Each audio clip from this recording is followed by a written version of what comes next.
दो भाई, एक घना जंगल और एक रहस्यमयी संत। संत के चेहरे पर घबराहट साफ झलक रही थी, लेकिन आखिर ऐसा क्या देखा था उस संत ने कि उसकी रूह कांप रही थी।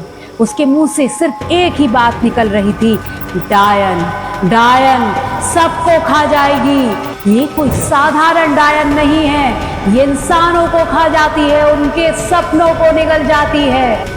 और दो भाई उसकी चेतावनी को नजरअंदाज करके आगे बढ़ते गए और उन्हें नहीं पता था कि वो किस मुसीबत में फंसने वाले हैं। क्या सच में वहां कोई डायन थी या सिर्फ एक भ्रम था, या फिर इन सब के पीछे कोई गहरी सच्चाई छिपी हुई थी? तो इस कहानी को आखिर तक सुनिए और जानिए वो डायन कौन है और उसका मकसद क्या है, उसका अंजाम क्या हुआ। Hello and welcome back in Shreya explorer. मैं हूं आपके साथ श्रेया। बिना देरी किए आज की ये कहानी शुरू करते हैं।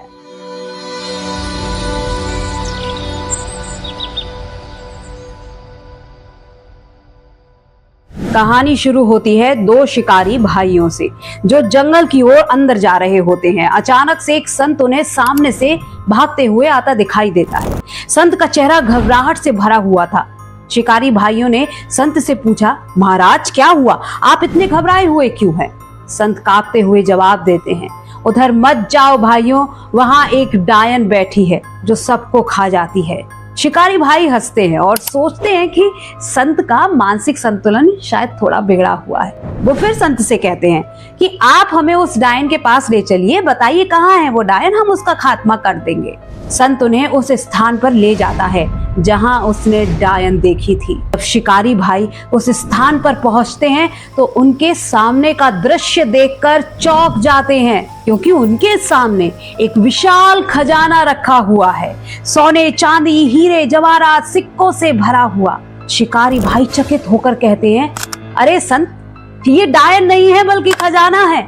इतना बड़ा खजाना हमें मिल गया है, अब हमारी किस्मत बदल जाएगी। संत गंभीर स्वर में फिर कहते हैं, ये खजाना नहीं है, डायन है। तुम मानोगे नहीं तो देख लेना, ये तुम्हें भी खा जाएगी। ऐसा कहकर संत वहां से चले गए।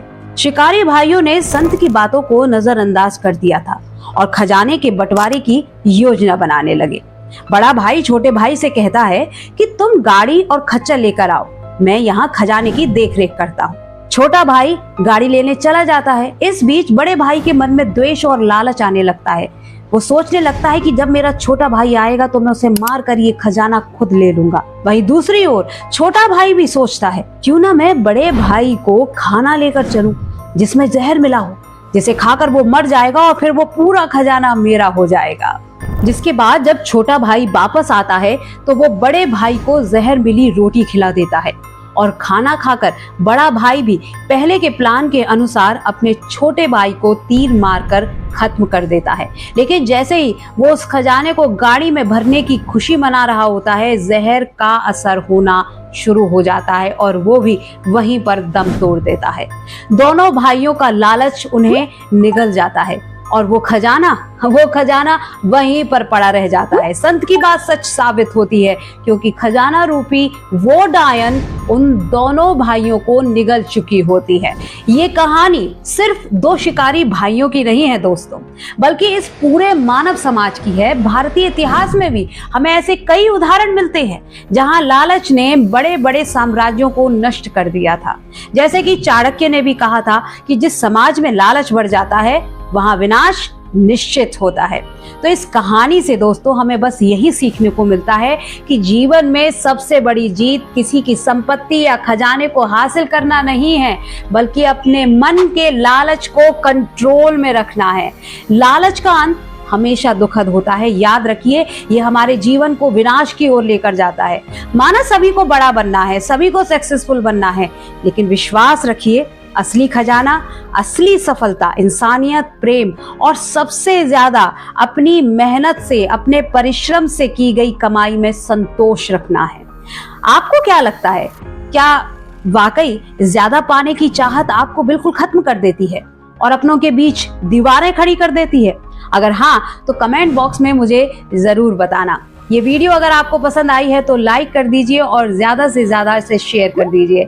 ऐसे ही और भी मोटिवेशनल वीडियोस देखने के लिए मेरे चैनल को आज ही सब्सक्राइब कर लीजिए। हमारे सफर में हमारे हम सफर बन जाइए और खुद को एक्सप्लोर कीजिए। बेल आइकन के बटन को जरूर टैप करना। चलिए फिर मिलेंगे नेक्स्ट वीडियो में, तब तक के लिए खुश रहिए, मस्त रहिए, खुद से प्यार करते रहिए। राधे राधे।